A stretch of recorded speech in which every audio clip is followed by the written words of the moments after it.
Hey, j'espère que tu te portes bien. Pour ma part, je me porte très bien. Nous sommes là aujourd'hui pour une nouvelle vidéo. Moi, c'est Hindou Palo pour tous les nouveaux. Pour vous les anciens, j'ai plus à me présenter. Vous savez déjà qui je suis. Nous sommes là aujourd'hui, bien évidemment, pour une nouvelle vidéo Discuss with Me. J'espère que l'ancienne vous a plu. Hey, j'espère. En tout cas, c'est un plaisir de faire une vidéo Discuss with Me pour pouvoir discuter avec vous de sujets tout simplement. Le sujet du jour sera est-ce que les Z-Man, les taximotos, se droguent au tramadol? Oui, je vous vois déjà venir de loin. Pardon, c'est le bruit de couloir. Ce n'est pas de ma faute. Si ça vous plaît, alors on rentre dans le vif du sujet. Donc, le bruit de couloir du jour, c'est est-ce que les Z-Man, les taximotos se droguent au tramadol? Comme vous l'aurez bien sûr déjà lu sur le titre de la vidéo, tout simplement. Bon, moi, je crois que cette fois-ci, la vidéo sera un peu longue. D'abord, ce qu'on va faire, je vais essayer de documenter un peu. Ok? Donc, j'ai essayé de faire quelques petites recherches par rapport à ça. Et donc, c'est ça. Commençons. Pour ceux qui ne savent pas ce qu'on appelle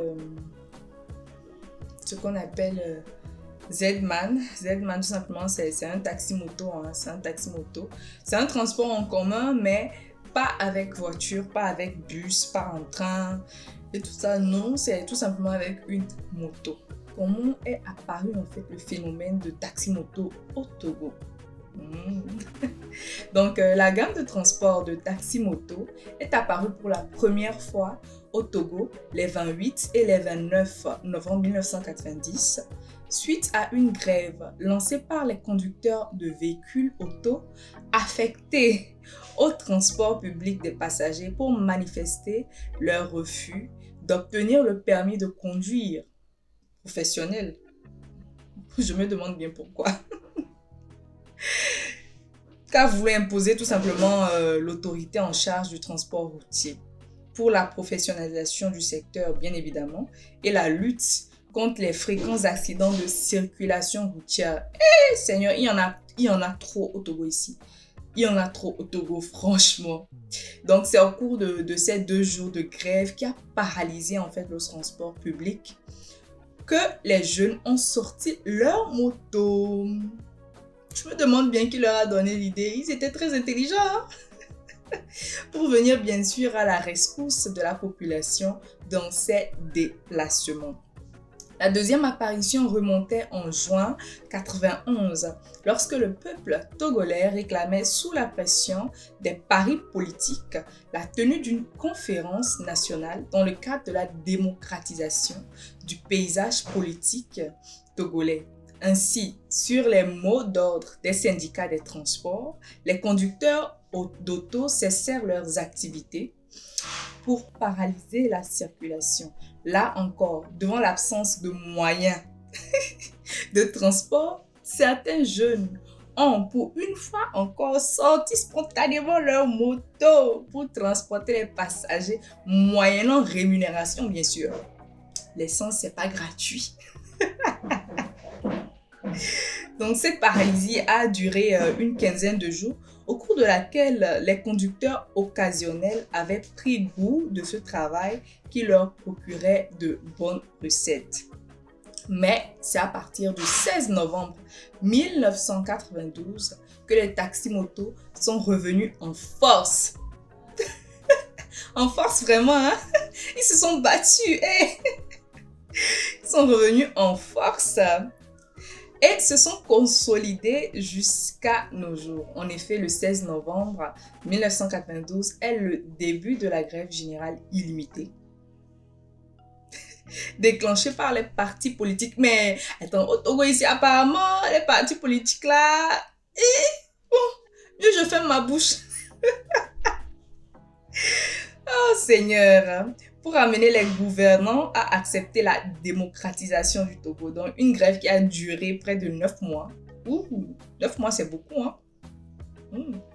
est largement suivi par le peuple togolais et surtout par les conducteurs de transport routier, bloquant ainsi les populations dans leur mobilité. Donc, comme vous l'aurez compris, c'est vraiment à partir du 16 novembre 1992 que les taxis-motos, alias Z-Man, alias Zem, les Togolais comprendront, qui sont vraiment revenus en force au Togo et qui sont vraiment restés pour de bon sur le marché togolais. Donc, c'est ce qu'on peut dire vraiment sur la création du phénomène taxi-moto au Togo. Un Z-Man, ok, c'est un conducteur de moto, ok, qui te transporte d'un point A à un point B moyennant rémunération, tout simplement. Maintenant, j'ai cherché...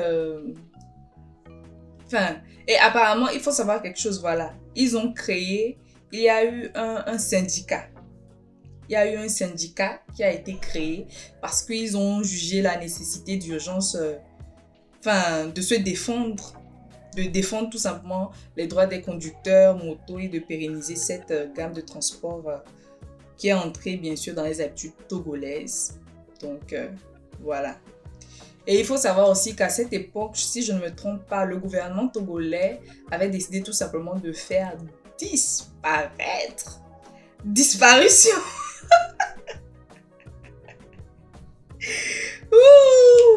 Le gouvernement togolais avait décidé de faire disparaître en prétextant que les taxis-motos ont vu le jour au Togo avec la grève générale illimitée et doivent donc disparaître avant la fin de la grève.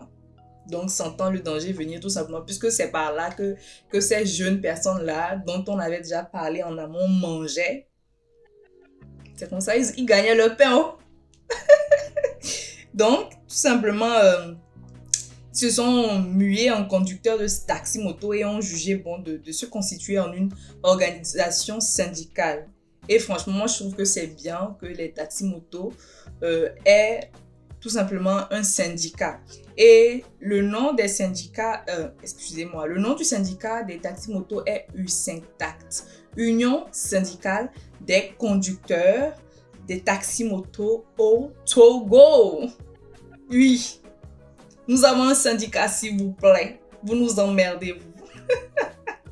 Donc voilà tout simplement ce qui se passe. Le syndicat a tout simplement été créé le 29 janvier 1994 au cours du congrès constitutif tenu à Lomé, bien sûr à Agoué Fopadesque.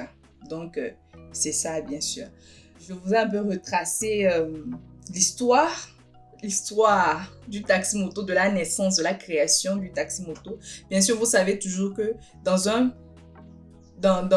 pays, dans une nation, peu importe l'endroit, quand il y a une situation de crise, bien sûr, il faut une réponse urgente à la situation qui est en cours. Il faut vraiment trouver une solution de secours urgemment en fait pour pallier à cette crise. Et bien sûr, moi je trouve que l'idée de ces jeunes était vraiment très ingénieuse parce que franchement, si c'était moi, j'y aurais pas pensé. Ces jeunes-là, vraiment, c'était des génies. Ils ont utilisé tout simplement leurs moyens de déplacement personnel afin de se faire de l'argent. Selon le magazine Togo First, le ministère, bon, pas selon eux, hein, ils n'ont fait que reporter les faits de ces derniers jours. Il y a le ministère de l'inclusion financière et de l'organisation du secteur informel qui a démarré officiellement le vendredi 24 février 2023 le processus de formalisation et de professionnalisation du métier de conducteur taxi-moto. Donc, la démarche a fait suite à l'annonce du gouvernement relative à la réorganisation du transport public urbain de personnes par taxi, taxi-moto et tricycle en août 2022, si je ne me trompe pas. Donc, le processus a bien débuté apparemment par la formation des conducteurs taxi à la meilleure conduite. Mais moi, ça me fait un peu bizarre. Former les Z-Man à mieux conduire. Mais c'est une bonne chose. Parce que franchement, il y a des Z-Man, quand tu les prends, on dirait qu'ils ne savent pas conduire. Franchement, c'est une bonne chose. Je me dis que l'État fait vraiment ce qu'il faut par rapport à ça. Parce que la plupart des accidents qu'il y a au niveau routier, malheureusement, c'est toujours la plupart. ne m'attaquez pas. C'est par les Z-Man. Donc, je me dis que c'est vraiment une belle initiative de l'État et que ça va vraiment aider peut-être les conducteurs à mieux savoir conduire tout simplement. Il y a certains qui maîtrisent déjà, mais il y a d'autres, franchement, ils ont besoin de coups. Allez vous faire former, les gars. L'État vous forme gratuitement. S'il vous plaît, allez vous faire former. Donc voilà à peu près ce qui se passe au Togo. Mais dans ma documentation, quand j'ai fait les recherches, à aucun moment je n'ai vu... il y a beaucoup de codes, hein, mais je n'ai pas encore vu ce code-là qui protège le client par rapport à son conducteur taxi-moto ou bien taxi tout simplement. Je n'ai pas encore vu ce code-là qui régit, ou bien cette loi qui régisse en fait ce côté. J'aimerais vraiment que ça puisse se faire et voir le jour, parce qu'il faut aussi nous protéger. Il y a les Z-man ou bien même les taximans qui nous font des choses qu'on n'aime pas. Il faut qu'on puisse se protéger, s'il vous plaît. Les députés, travaillez, nous vous attendons. Donc voilà à peu près ce qui se passe au Togo par rapport à ça. Maintenant, ce dont moi je me rappelle, c'est que dans les années 2000, la moto utilisée pour faire le Z-Man, c'était les motos mat. Je ne sais pas si les gens s'en souviennent ici, mais c'était mat. Yamaha mat. Il y avait son 1 là. La tête était carrée comme ça là. C'est ça on l'utilisait pour faire Z-Man. En tout cas, les vrais connaissent et se rappellent. Oui. Donc, c'était ça qui était communément utilisé. Donc, c'est après les gens ont migré petit à petit vers les Sanya que nous connaissons aujourd'hui, les motos Aoju et consorts. Moi, j'ai remarqué quelque chose. Bon, en tout cas, il y a de bons taxis-motos. Il y a certains qui sont agréables. Ok? Qui sont agréables. Quand tu les interpelles sur la route, tu dis je veux me rendre à tel endroit. Il y a des personnes, ils sont aussi assez honnêtes parce qu'il faut le dire. Il y a des taxis-motos, peut-être tu vas à Didogomé, le gars va te prendre. Tu ne connais pas Didogomé, hein, tu ne connais pas le chemin qui mène là-bas. Le gars va te prendre, il va aller te déposer quelque part dans Achanvé. Il sait pertinemment qu'il t'a déposé à the wrong place, mais je sais pas, il n'a pas peur. Il te dépose, tu le paies. En plus, il va bientôt taxer, hein. Tu le paies. Puis il part.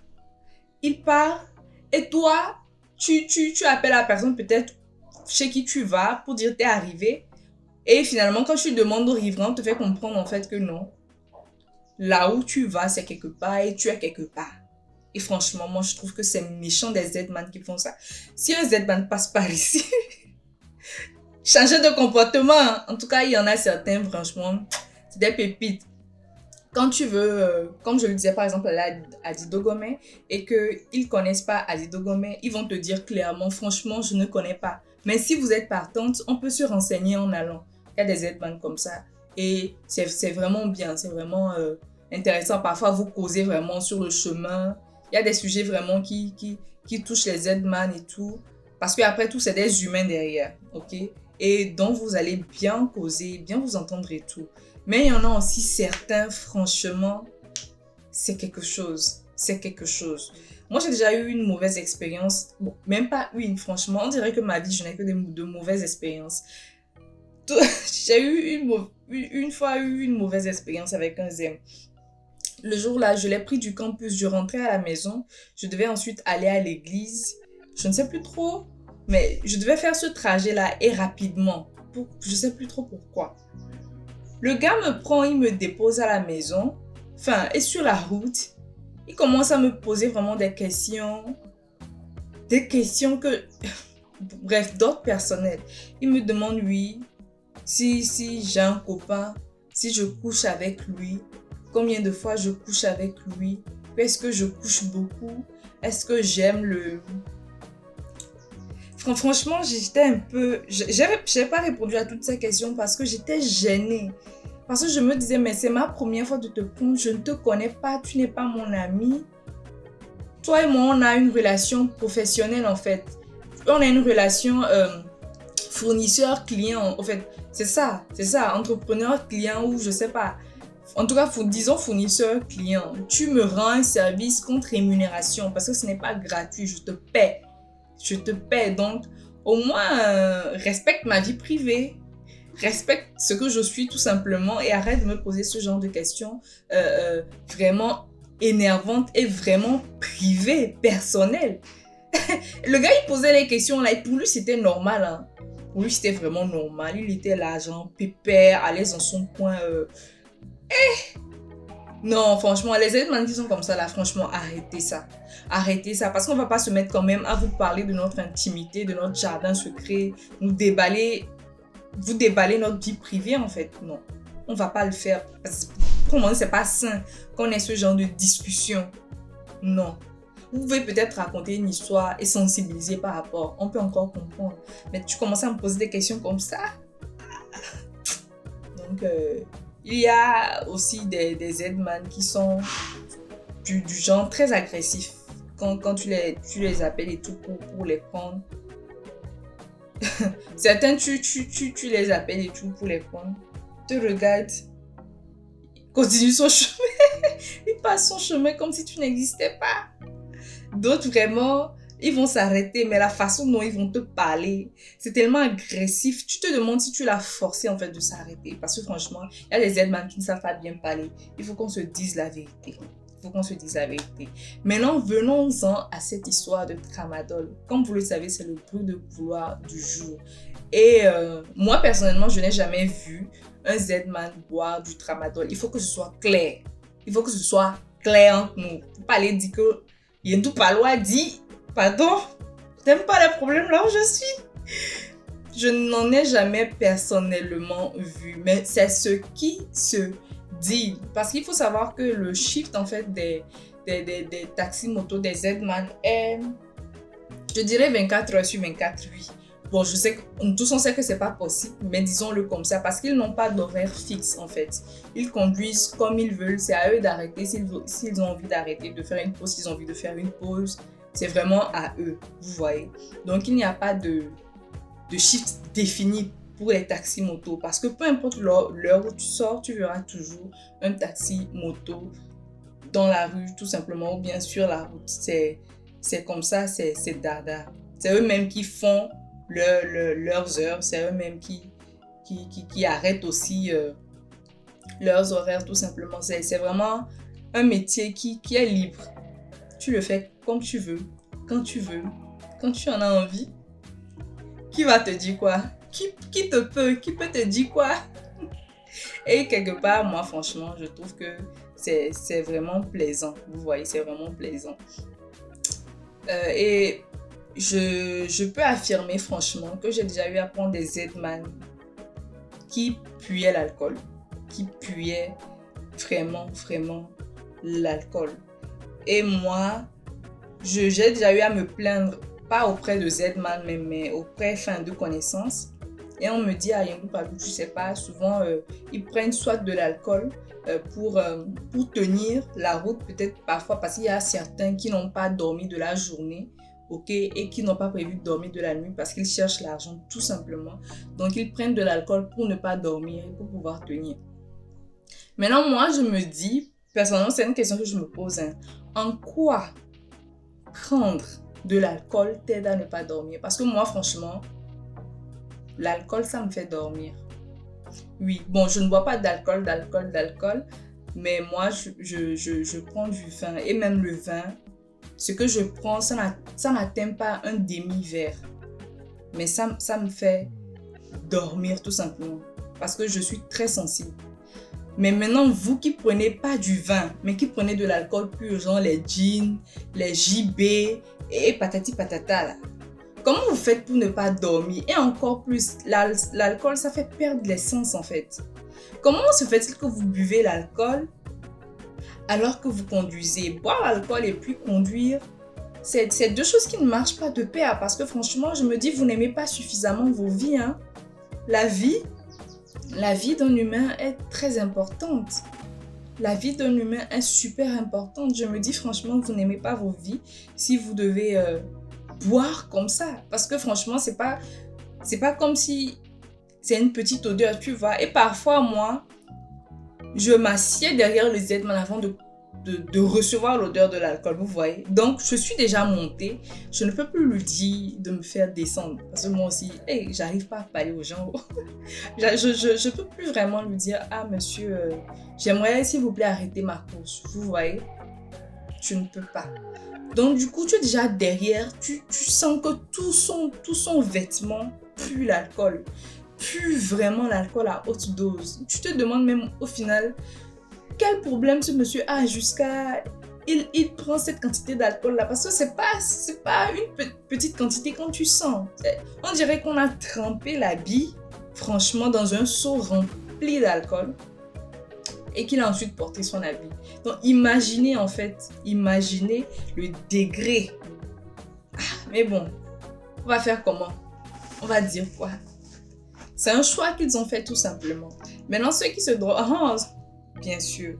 Pour ceux qui ne savent pas ce que c'est que le tramadol, en fait, c'est un médicament. Apparemment, hein, j'aurais appris qu'on le vendrait en pharmacie. Moi, personnellement, je ne sais pas, mais apparemment, c'est un médicament qui permet de ne pas dormir tout simplement. Donc, c'est ce qu'il prendrait apparemment les nuits pour pouvoir travailler la nuit. Pour ne pas tout simplement dormir, vous voyez. Alors que... et il se dit apparemment, bien sûr, apparemment, parce que oui, tout est dans l'apparemment, je ne peux rien affirmer ici. Il paraît apparemment que quand ils en prennent, ils prennent un surdosage. Ouais, ils surdosent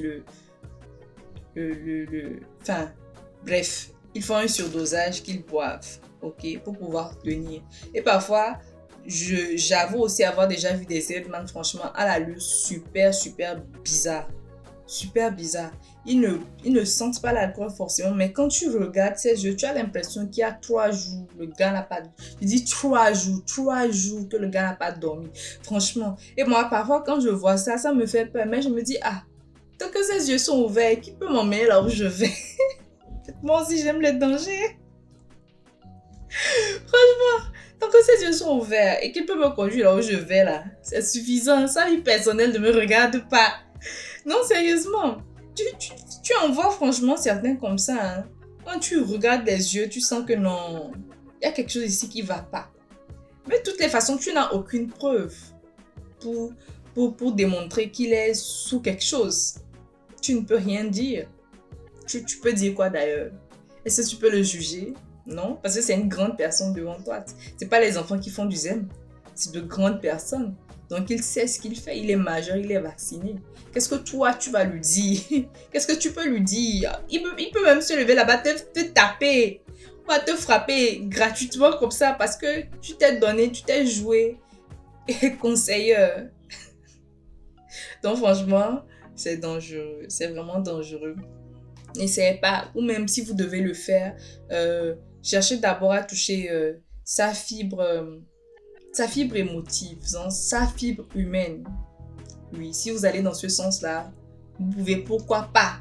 Donc, mon avis sur la question est que tous les Z-Man ne se droguent pas forcément au tramadol, non. Tous ne se droguent pas au tramadol ou bien ne sont pas accros à l'alcool. Il y a certains qui sont très sains.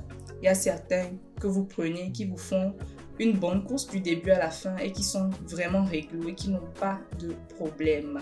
Donc, pour moi, on ne peut pas tous les mettre dans le même sac.